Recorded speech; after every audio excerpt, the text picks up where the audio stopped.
Just arrived in southern Spain and I'm ready for my first taste. Breakfast. These are churros. They're deep-fried batter, similar to a donut. Most Spaniards eat them for breakfast on their way to work. And to be really authentic, you want to dip them in hot chocolate. Churros con chocolate.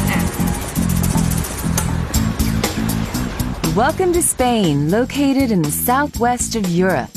My food adventure takes place in the south, starting with a trip to Jerez. Now that's as fresh as it gets. And a taste of the legendary sherry country. Then on to the sunny beaches of the Costa del Sol, where I fan the flames of a giant paella, before trekking up north to the Sierra Nevada mountains for a slice of famous mountain ham. From the olive groves of Jaén to bullfights and Cojones del toro.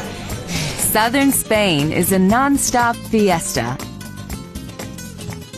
Best of all, along the way, I get a peek into the kitchens of local chefs who whip up some of southern Spain's classic dishes. Ta-da!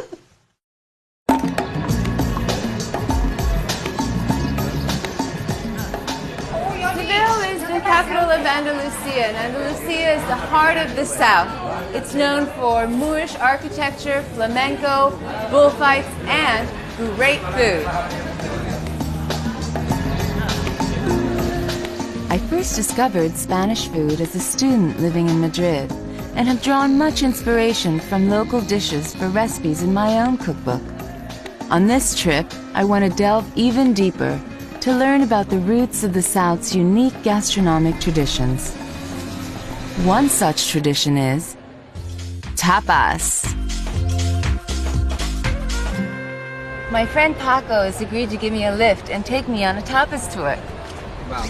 Vamos!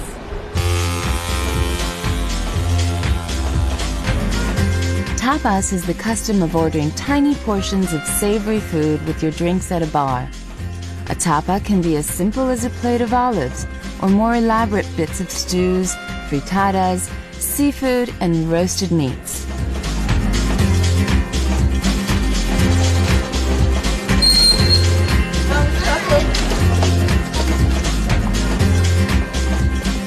Though you can find tapas bars throughout Spain, Seville claims to be the birthplace of this custom, which dates back to the 17th century. Restaurateur Raimundo Fernandez specializes in some of the more exotic versions, things like wild boar ribs, peppers stuffed with pheasant and partridge, and fried chickpea pancakes garnished with prawns. How many tapas dishes are there? I should need, 1 month to show you the complete tasting of tapa, Sevilla. If you go to one bar to another bar, you should have different tapa, because the imagination of the Andalusian cuisine extends, as big as the world.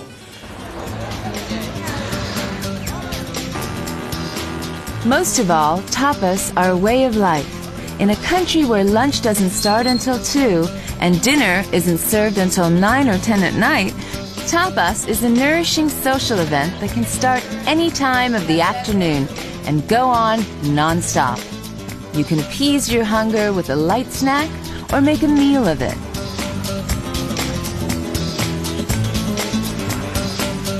Even late into the night, the streets are full of people hopping from tapas bars to music clubs like La Madruga. I got a lesson in the local dance called the Sevillana.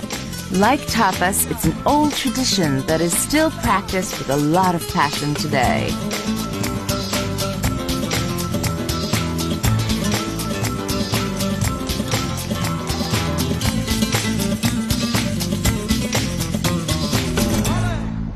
I say goodbye to romantic Seville and head towards Jerez near the Atlantic coast, where a group of towns and vineyards forms what is known as the Golden Sherry Triangle.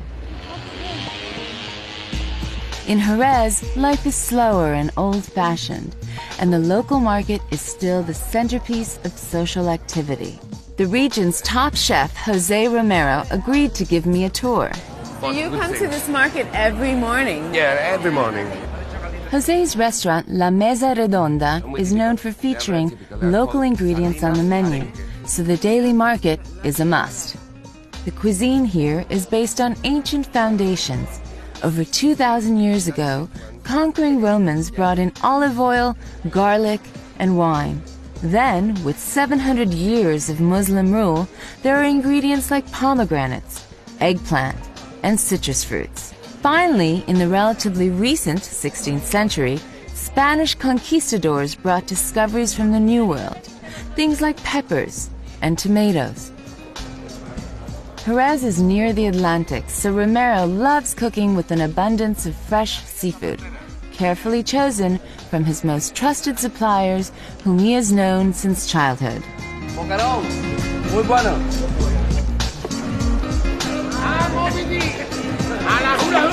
This is one of my favorite fish, guys.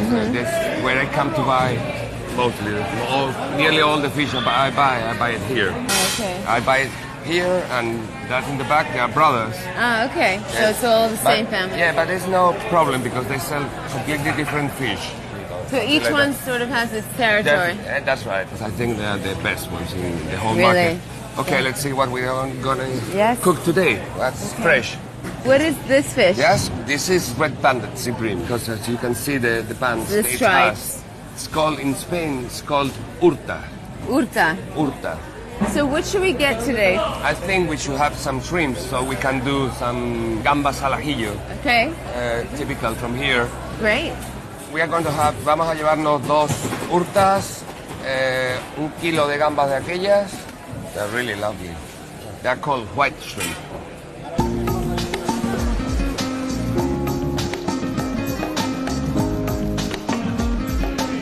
I'm going to put some olive oil on the bottom. To cook the pan. Yeah, to cook. Jose prepares the sea bream from the market very simply. The Andalusian philosophy is to enhance but never overwhelm the flavor of the main ingredient. This makes good sense to me for any dish. You can help me. After a layer of thinly sliced potatoes, peppers, onions, and tomatoes, he scores diagonal cuts in the fish to allow the flavors of the ingredients to seep in. He eats, only crabs and shrimps, and so it takes... This has a really good diet. Yeah, It's of a very course. I would privileged love fish. to have it. I would love to have it. A pinch of salt seasons a second layer of sliced lemons, tomatoes, peppers, and onions. We can put some more olive oil just on top. And it's ready to go. The bream will bake for 20 to 25 minutes at 190 degrees Celsius. The fresh gambas of Sanlúcar are highly prized in Spain. Because of the particularly warm climate off the water, they are especially tasty. How hot are these peppers? They're quite hot. Okay. Yeah. Jose uses an earthenware casserole dish known as the cazuela, which is used for both cooking and serving and can be found in every kitchen in Spain. Garlic is sliced and browned in sizzling olive oil.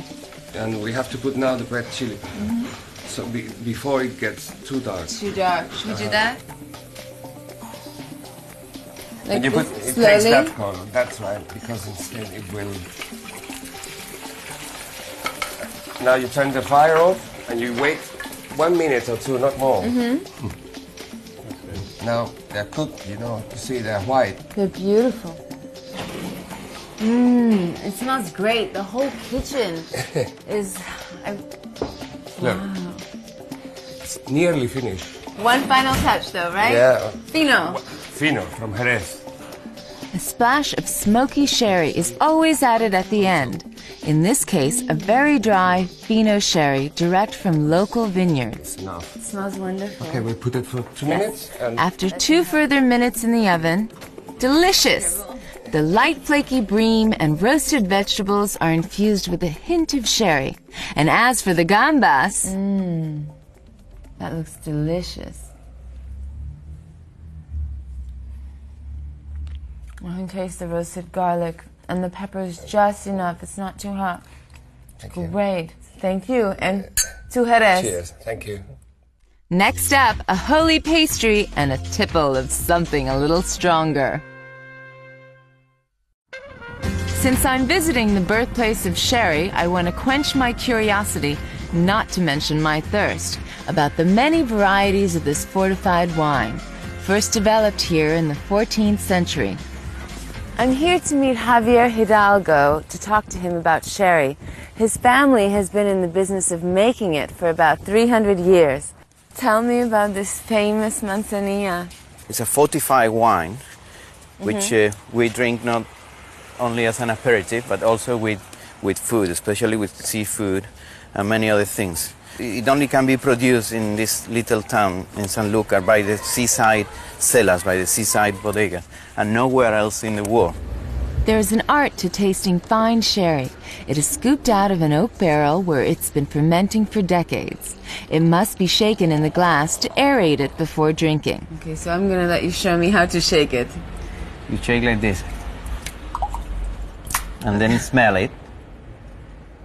It's like liquid sunshine, this. Lovely. You see, these bodegas are orientated to the sea to get the sea breeze coming from the Atlantic, from the ocean. And that's why manzanilla is so rare, because it has to be done in this microclimate, right, near the seaside, and that's why it's so special to exclusive Sanlúcar. from Exclusive here, to from Sanlúcar. here, because here is the only place where you find this layer of yeast that we call flour. And can I try it now? Absolutely, and then again, you will find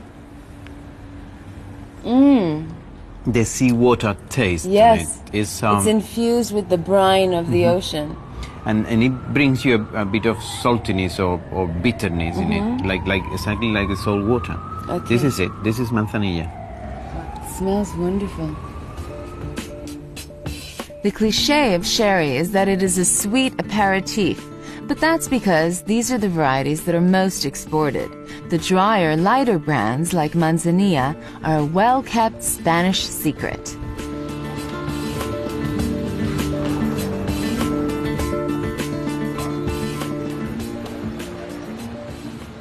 Before I move on, there's one last treat I wanted to try.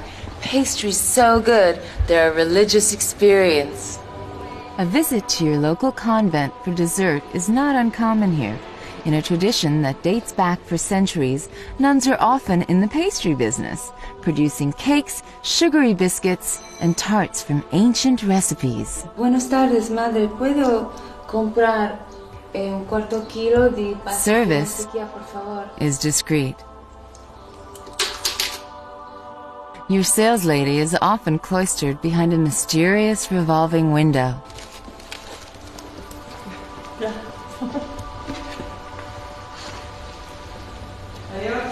Adiós. They're very good. Heavenly, actually. Coming up in part 3, I whip up a paella for 70. In search of more authentic flavors and spices from southern Spain, I leave sherry country and head to the remote central region of La Mancha. The region of La Mancha is best known for Don Quixote and those famous windmills, but it's also the place where Spain's precious crop of saffron is harvested. Saffron comes from the delicate crocus flower which blooms for only a few weeks a year. The fragile red stamen inside the flower must immediately be hand-picked. This painstaking labor is celebrated at the World Championship of Saffron Picking. The whole town of Consuegra turns out for a contest that includes the all-star contestants, the panel of distinguished judges, and of course, there's the saffron queen in her court.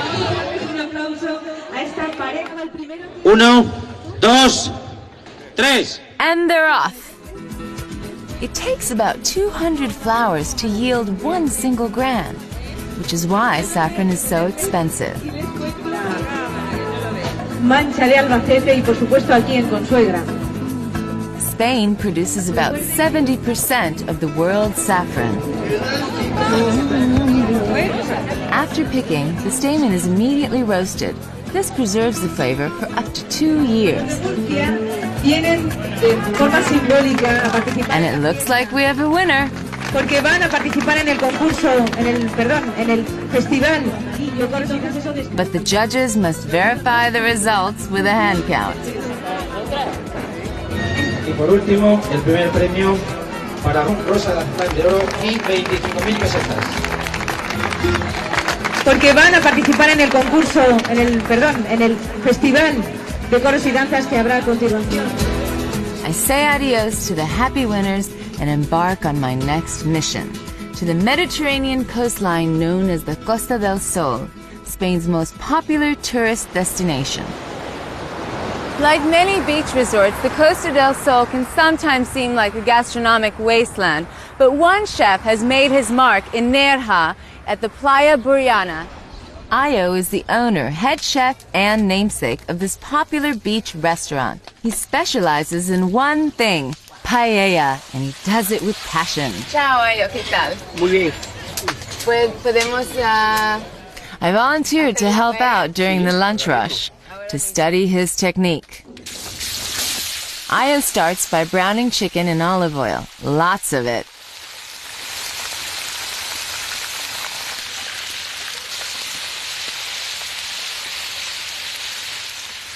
And this is the most important part, saffron. This is what separates a mediocre paella from an authentic Spanish paella. And we're going to add it to the middle of the pot.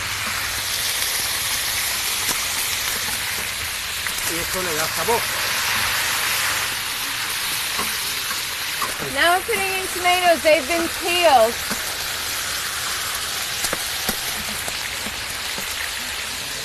I think I'm getting my legs roasted along with the chicken legs here. Now I know why he wears those knee pads. Now we're putting calamari in. At this point, we're going to add some green peppers. You want to use the short-grain rice. This is the best kind. It's Spanish short grain called bomba. And we're just going to put this in el centro.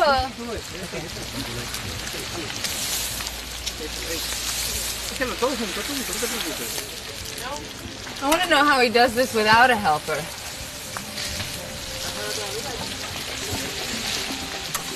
As I struggle with my paddle, I'm in awe of the man who's been cooking up 4 or 5 of these massive paellas every day for the last 30 years. Mucho más músculos de mí. This is the secret of Ayo's success. He makes his stock every day fresh. Whatever's left, he throws away. That's what makes his paella so tasty. Y la base de la verdura es el puerro. Okay, he says that the stock has a mixture of seafood and chicken, but what makes it extra tasty is the vegetables in it. And he says he puts a lot of vegetables in it. By adding more wood under the pan, what Ayo is really doing is turning up the fire, which is what we should do before adding the broth. You want to add the broth little by little.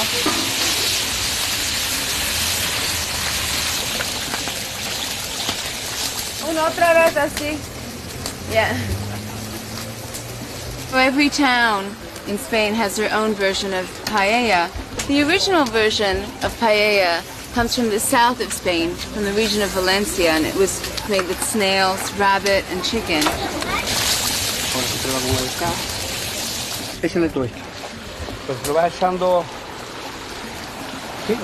When Spanish people do paella, they generally do it big. It's fiesta food, and although a small portion for 2 or 4 can be cooked on top of the stove, it is universally agreed that the best paella is a large one, cooked outdoors over a wood fire. Now we've removed it off the fire, but it'll still continue to cook, and it'll do so until all of the broth is absorbed into the rice and all of the flavor is absorbed into the rice.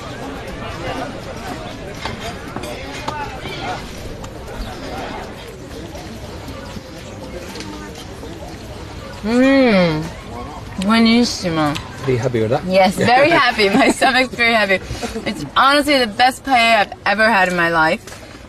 In every grain of rice, I can taste the seafood, I can taste the chicken, I can smell the wonderful saffron aroma. I also get some of the tomato and pepper. It's great.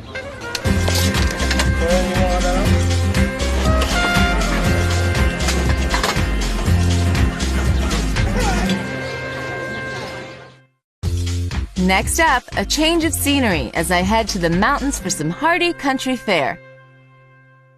The great thing about traveling through southern Spain is the variety of landscapes you have. I'm leaving the beach this morning, and by lunch I should be at the snow-capped Sierra Nevada mountains. My route goes via Granada to the Sierra Nevada mountains and further up to the highest village in Spain, Jerez. Granada is home of the Alhambra Palace, the last bastion of Moorish rule in Spain. It's a reminder of the distinctive stamp the Moors left on life here, not just in food, but in architecture, music, and a sophisticated liberal sensibility that scandalized the Catholic Europeans.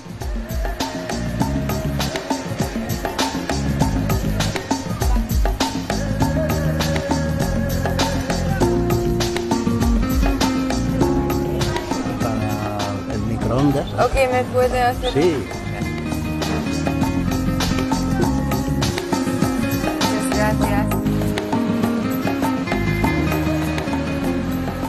After the Moors were expelled, their sophisticated culture was so suppressed that the Catholic king even made a decree forbidding the heathen practice of taking a bath every day.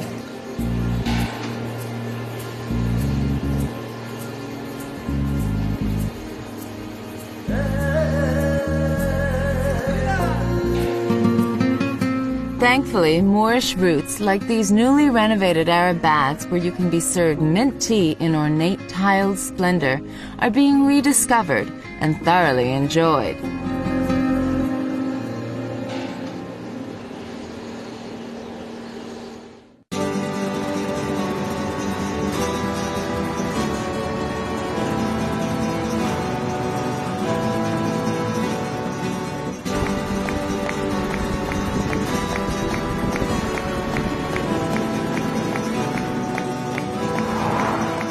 An ancient mill converted into a hotel is my home base in the mountains.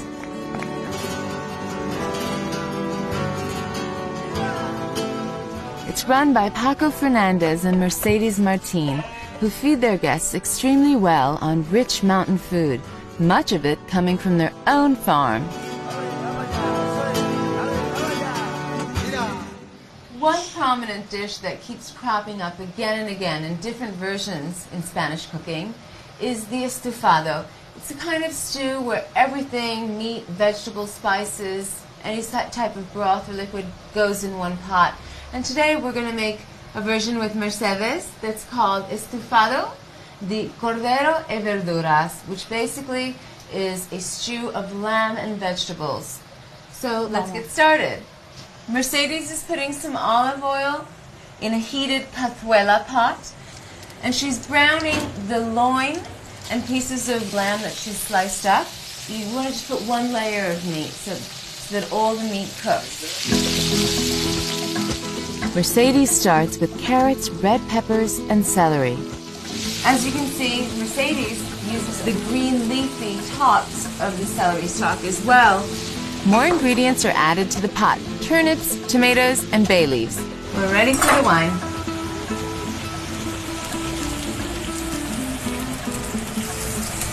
Now Mercedes is adding black peppercorns whole, and she's also using a few strands of saffron. Mercedes is putting the whole bulb of garlic, peel and all.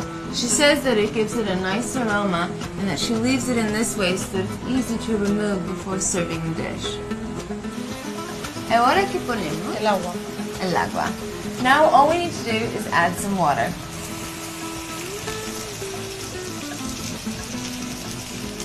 We're going to let this cook for about an hour on a very low fire so it just simmers nicely and all those flavors blend together and the vegetables cook down. We still add the squash, but that only takes about 5 minutes, so we add it towards the end.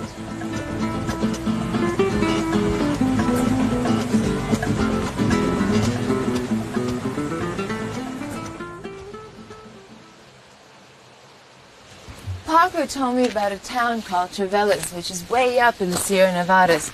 It's famous for ham, and as we know, I'm willing to go to any length for good food. Paco! Hola, Padma. I'm ready for my ride. Hello. For you, the donkey? Yeah, for you. When you said we were going to go on a ride, I thought you meant a horse ride. No, the donkey for you is a horse for me. He obviously doesn't know who he's dealing with.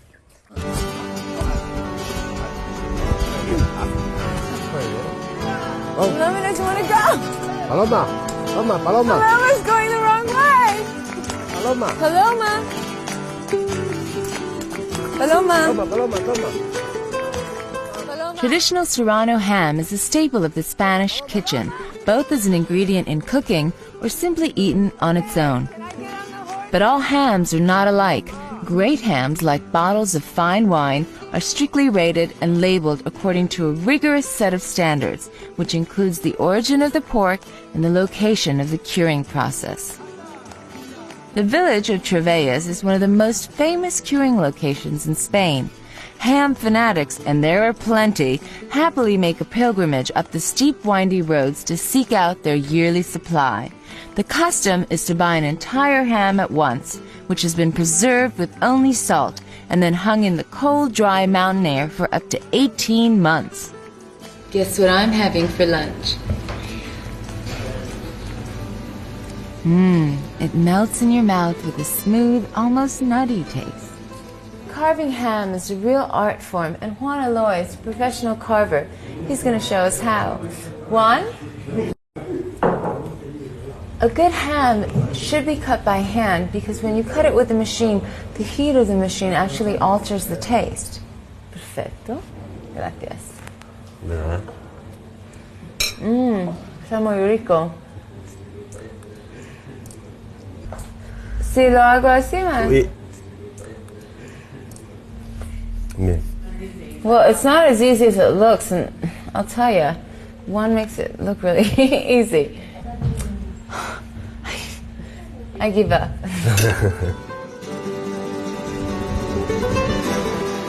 Back down the mountain. We'll make it to the farm just in time for dinner.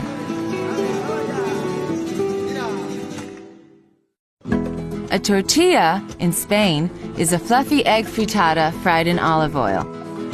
When sliced into small portions, the tortilla is a popular form of tapas, or as Mercedes is planning, a terrific opening course for the meal. It is served with a wide variety of fillings, but the simple tortilla española requires only potatoes and onions. Mercedes mashes them well, so they will be evenly distributed, not lumpy. Once browned, the eggs go in.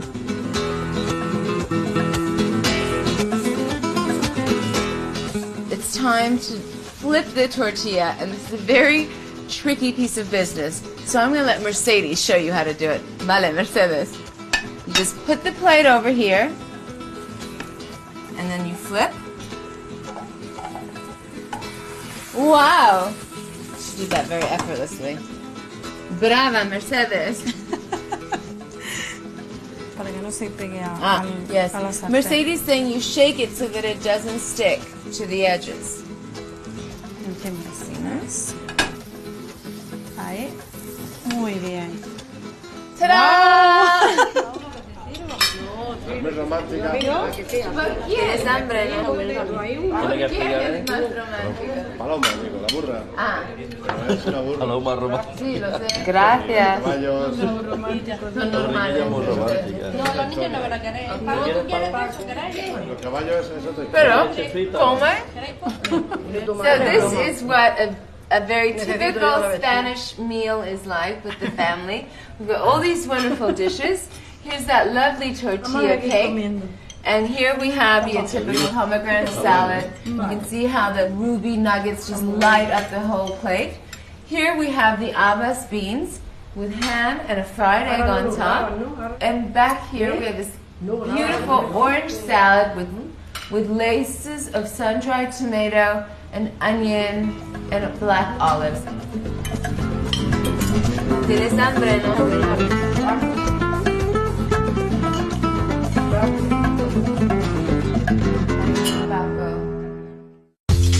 Coming up, bullfighting action and the scenic splendor of olive country. From a mountaintop retreat, I returned to the central heartland of southern Spain, to Jaén, its premier city. Every town and village in southern Spain has its own local festival, usually for its patron saint. It's that time in Jaén, which is the center of the olive region.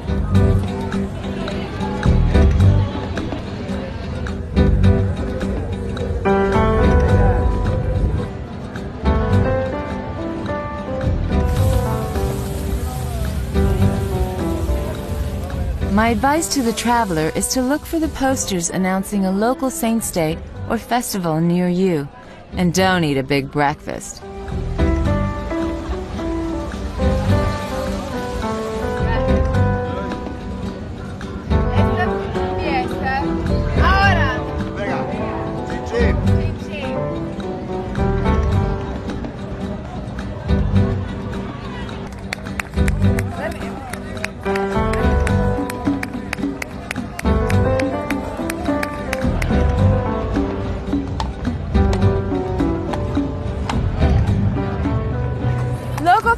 Are usually cultural events involving music and dance, but they're often just an excuse for eating, drinking, and going to the bullfights.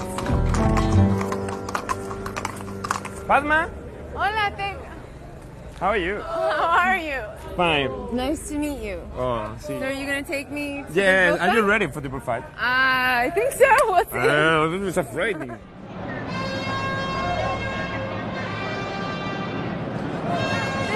Pedro, he's a huge bullfighting fan. He's agreed to be my guide for tonight's event. Pedro, I've been to bullfights before, but I have to admit, I still feel a little strange. Don't worry. It's a beautiful kind of art form only. All right. I guess I'll give it a chance.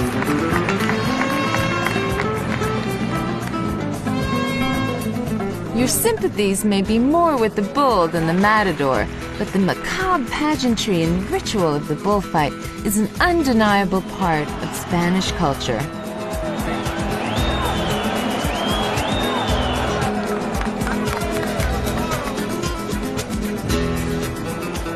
As old-fashioned as it might look, bullfighting is treated like a modern sport, with highlights featured on the evening news and critiqued in the sports pages of newspapers.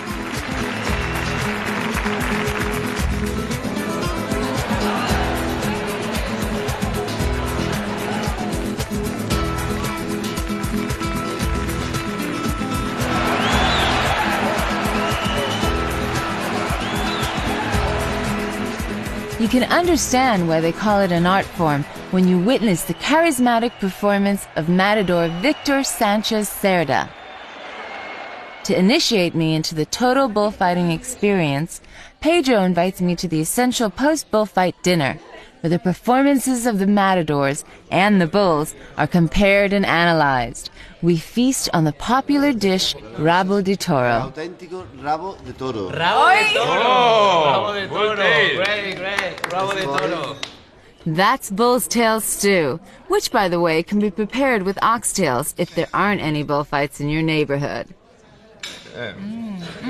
It's very flavorful. It's more smoky. Yes. Well, I want more. The next dish, I was told, was a rare delicacy indeed. Y estos son los testículos del toro. Criadilla. Criadillas. ¿Qué son? What did he say? Criadillas de cojones del toro. Los The cojones. Yes. Rough translation. The bull's private parts. You're going to try. No. If I try, you try. Okay. You like them? My father lost the head for this. Really? Like very much. He loses his head for these? May I? Yes, of course, take it all. If my father says that it's quite fine. Or quite fine. Really? No, yes. You have to taste the meat. I'm in your town, so I'll make a compromise. No, it's fine. I tried the sauce. And the sauce is quite fine as well.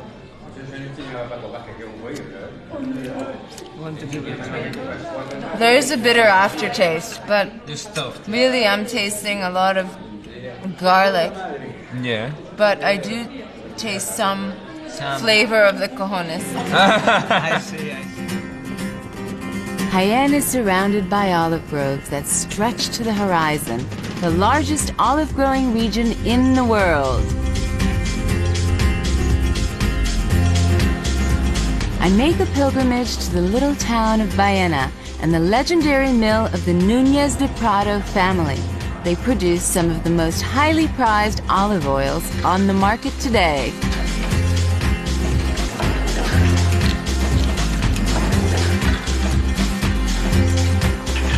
I learned how to taste the finest unfiltered oil known as the flor from the 4th generation Núñez de Prado, Paco. We are tasting the olive oil like in the wine. Oh, really? We are putting a little bit olive oil in this glass. First, we are smelling. We can distinguish the fruity aroma, a floral bouquet of flavor. Then we are taking a little bit in the mouth. Excuse me for the noise.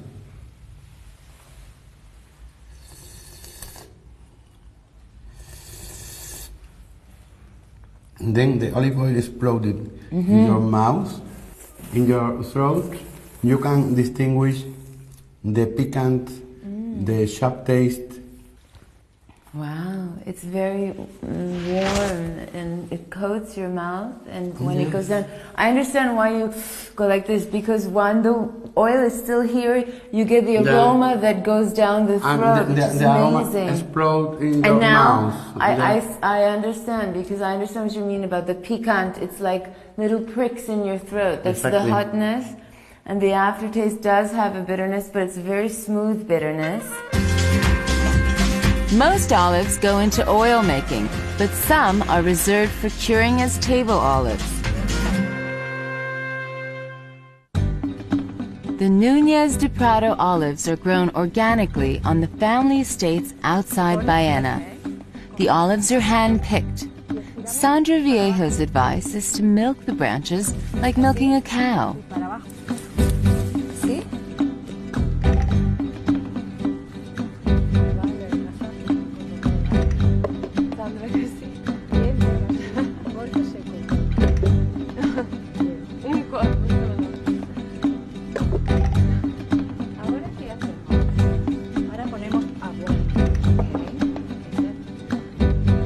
Raw olives must be soaked to get the bitterness out of them. Sandra recommends soaking them for 7 days, changing the water every day. Then, you add salt and garlic to fresh water, as well as fresh herbs like thyme, fennel, and bay leaves.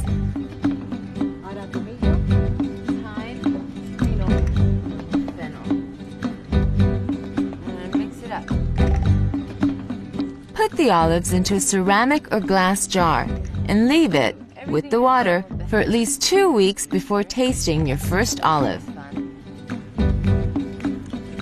I wish you could smell this. There's a great aroma. All the spices are already mixing together. El agua también.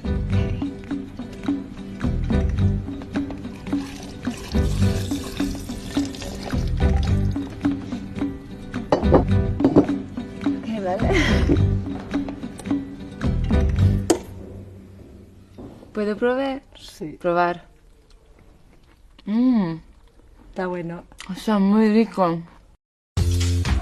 Near the end of my journey, there are crushed tomatoes in every form. From the olive groves of Jaén, I travel on to the home of American journalist Janet Mandel. As the author of 4 books on Spanish cooking, she's the perfect authority to clarify a much misunderstood icon of Spanish cuisine, the chilled soup known as Gazpacho. You have to remember that it's really a very simple dish that comes from centuries and centuries ago, probably even from when the Romans were here, before there were tomatoes, by the way. Right, yes. They come from the New World. It was an emulsion of the bread, garlic, and olive oil. So the main base is bread rather than tomato. Right. This is a chunk of good country bread. It's like Dense. day old, and it's a dense crumb, though. So we're just going to break it up and soften it with some water. And how long does that need to soak? About 5 minutes. Okay, all we do is squeeze it out just a little bit. Not, because some of the moisture's okay. And the garlic. Just putting them in whole, peeled whole? They're peeled, yeah. And a little bit of this tomato pulp to sort of give it some, get it started. So what we want to do is mix this all up to make a paste. So here it goes. And then is the fun part. Whoa. This is olive oil, which comes from all the olive trees all around me. Okay, when we started out, we had sort of pinky tomato juice color. And we're starting to add this olive oil, which emulsifies with the bread and the garlic. See? Now it's a kind of a creamy orange. It's beautiful. Yeah. People sometimes, when they are served it, like Americans come and they order it in a restaurant, and they think it has cream in it because it has that particular, also creamy the texture, unctuousness, yeah, creamy texture and the look of it. But there's no cream, there's no dairy, it's just the olive oil that gives it that, that wonderful texture and flavor. Janet adds a pinch of cumin, salt, and then a healthy splash of red wine vinegar for a tangy bite. She then dilutes the base with cold water. Gazpacho isn't always made with tomatoes. Almonds are the main ingredient in ajo blanco, a white gazpacho garnished with muscatel grapes. Now there's the basic paste. Smells lovely already. already. That garlic is I know. isn't it? And now we're putting in the blanched almonds, which have been ground up a bit in the food processor. Again, the base is emulsified with Janet's homegrown olive oil. This time, Janet adds a paler sherry vinegar to the mix.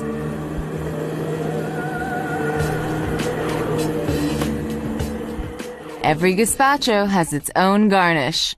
Onions, croutons, tomatoes. And I'm going to put these lovely Yeah. muscatel grapes. Yes, that's such a wonderful contrast of flavors with the garlic and the almonds and the sweet muscatel grapes. I love that. Right, try it. Okay.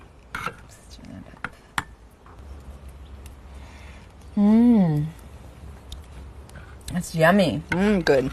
I'm going to try yours because I didn't get to try this earlier. That's nice too. Yeah, it's a real difference. I mean, they're both gazpacho, They both but they're start so with different. that beginning of the bread and the olive oil, right? Yeah. Just thank you for a lovely lesson. Oh, and it's an great to even have you here. Better afternoon.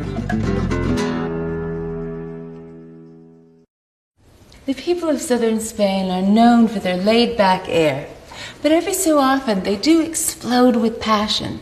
Sometimes this is expressed through dance, sometimes with song, and sometimes with tomatoes. This is Buñol, a sleepy little town near Valencia. Not a lot happens here except one day a year, at the end of summer, when war is declared.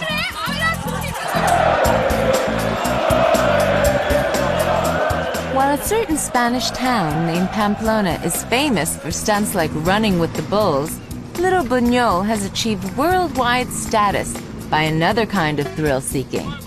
Here, it is not the bull that causes mass mayhem, but the tomato.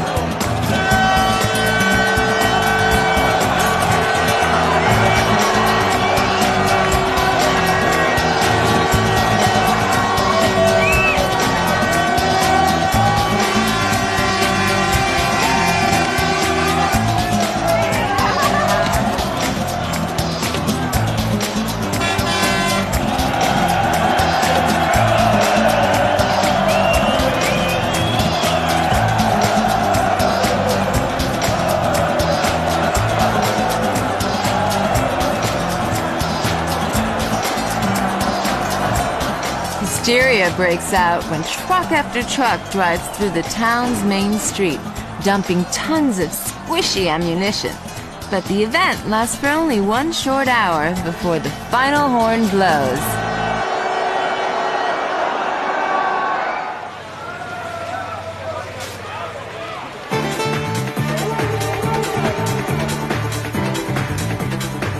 The sights and flavors of southern Spain are truly a culinary adventure.